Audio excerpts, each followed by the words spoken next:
It is indeed a real pleasure to be able to introduce the next speaker. Tom has taken up the task of being the spokesman for manufacturing in the U.S. Congress. I don't think there's been one up there for years, and Tom has decided to do that for the 9th District, and we really appreciate that.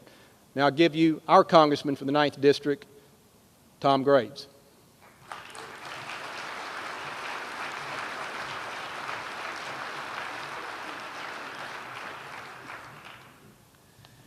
Well, good afternoon. Mayor, I want to thank you for what your vision, your passion for manufacturing, because clearly without Mayor Pennington, without the leaders of this community, without the manufacturing leaders of this nation, this wouldn't be possible today. And before I begin, though, I want to think back to 3 weeks ago, yesterday. Obviously there were a lot of devastating storms that moved through this region, through our neighboring states, and we know devastation occurred.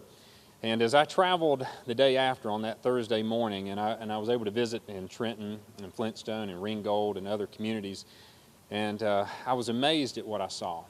I was amazed because, not at the devastation, but at the resiliency of North Georgia.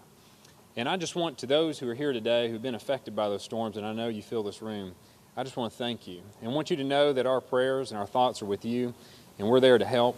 And I just want to thank you for the example, for the story that you told over the last couple of weeks of the strength of this nation and its neighbors taking care of neighbors and communities taking care of communities. So thank you very much. So let's talk about manufacturing. When I talk to employers throughout this district and elsewhere, and I ask them, what is the #1 area that inhibits job growth? What is that barrier that keeps you from hiring that next employee? It's without exception that it's always about regulations. And it's that uncertainty of the regulatory environment. So for those who are here today who may not know Tom Graves, I want you to know one simple thing about me, and that is I'm here to get out of your way. I want the federal government out of your way, and I want to see the regulators get out of your way, because our rapidly expanding government has brought a pox of regulations across this country and on businesses.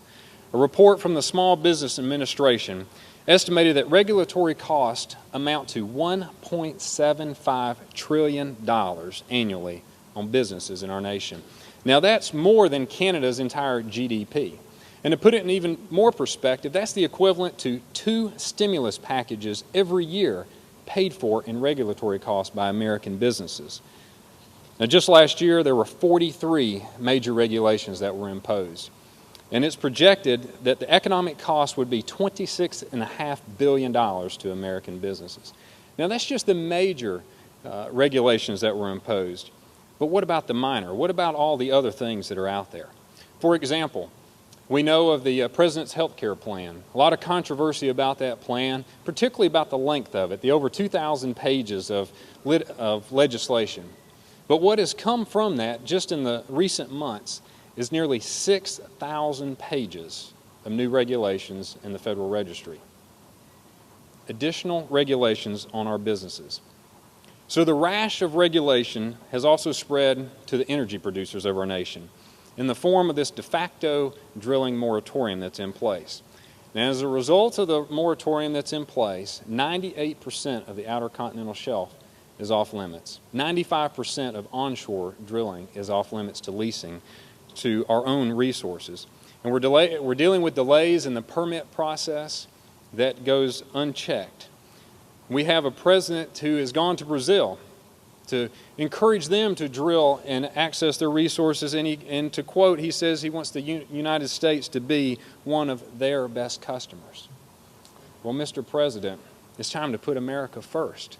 And on behalf of the millions of Americans who don't have a job right now, it's time to make Brazil one of our best customers.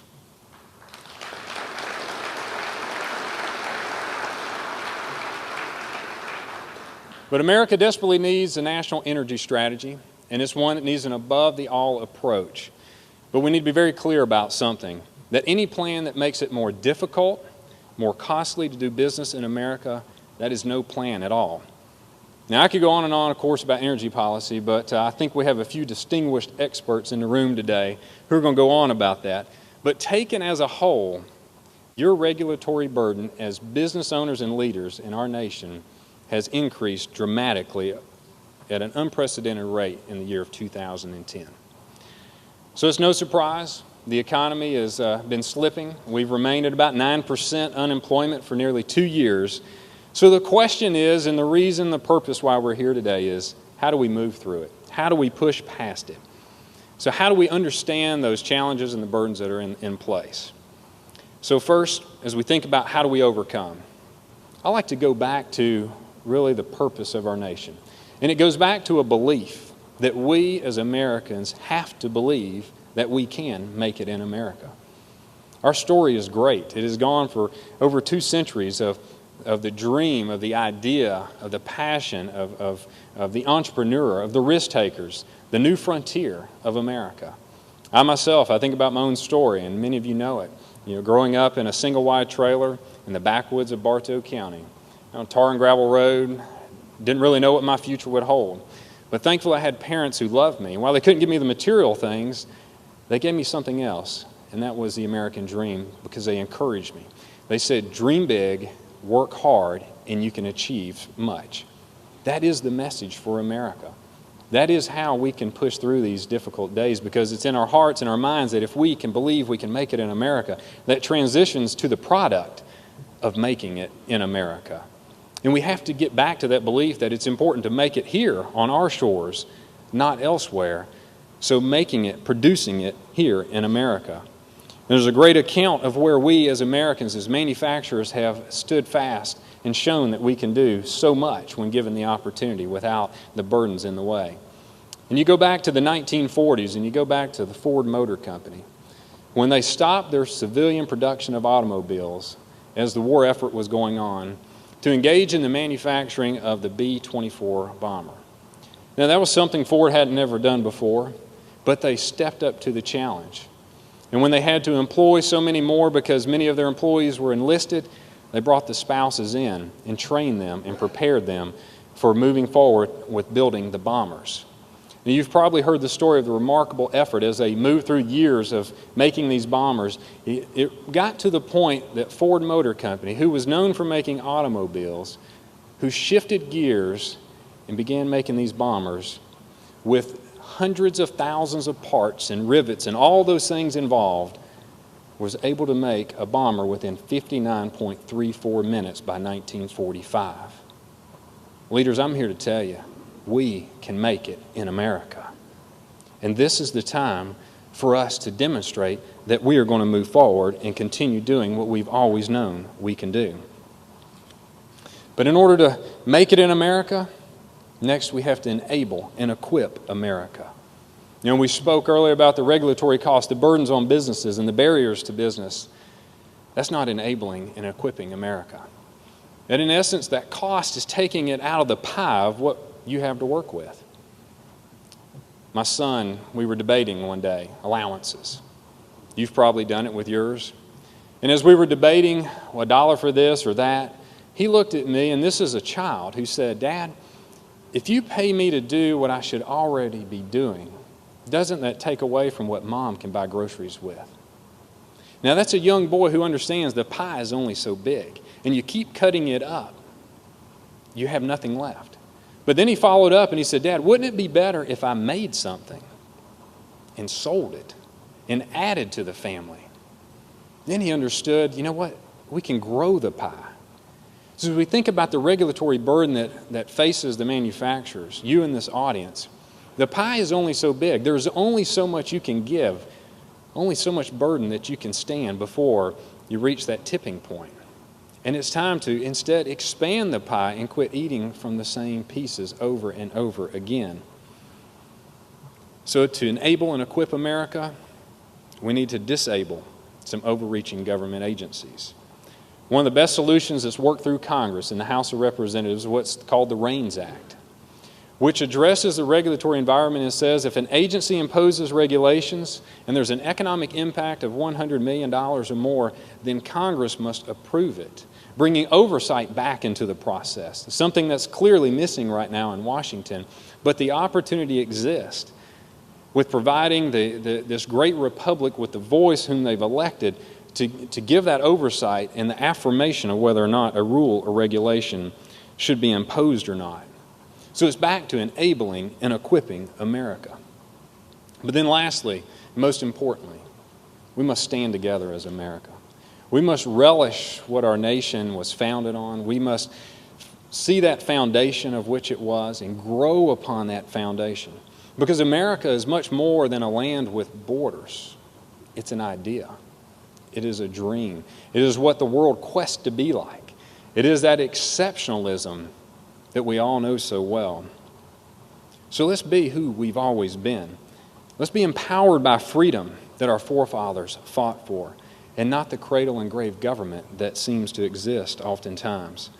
So whether it's from carpet to car parts to Cabbage Patch Kids, manufacturing has had a powerful impact on this congressional district. If you look at the dreams of North Georgia and the impact it's had, 62,000 people are employed by manufacturing in this congressional district. The 9th Congressional District is the 23rd largest congressional district in the nation with jobs relating to manufacturing, and it's number 1 in the state of Georgia. And the 30,000 people right here in North Georgia that work in the carpet industry manufacture nearly 80% of the world's carpet. And here in the United States, 20% of all manufacturing for the entire world GDP is held. So we can make it in America. But it was not the government control and the additional regulations that have provided these opportunities. It's the opposite. It's the drive, it's the passion, it's the dream of the American people and the entrepreneur that has provided this opportunity. So for the promoters of more government and bigger government, we must stand together united and say, you know, when you want to empower government and not the private sector, let's stand together and say no. When there are those that say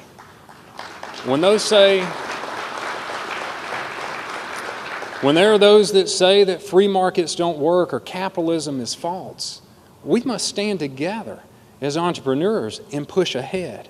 And when they say that more government is the answer instead of less, we must stand together. And we must stand together for the freedoms of the ideas, of the entrepreneurs, of the risk takers, of the business owners, and of course that next generation, because that's who is at stake.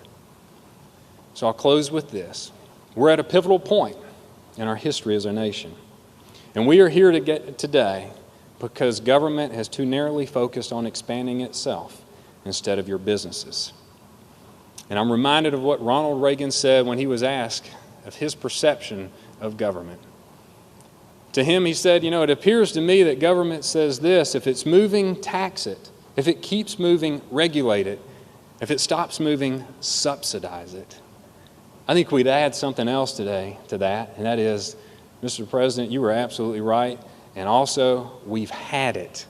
Enough is enough.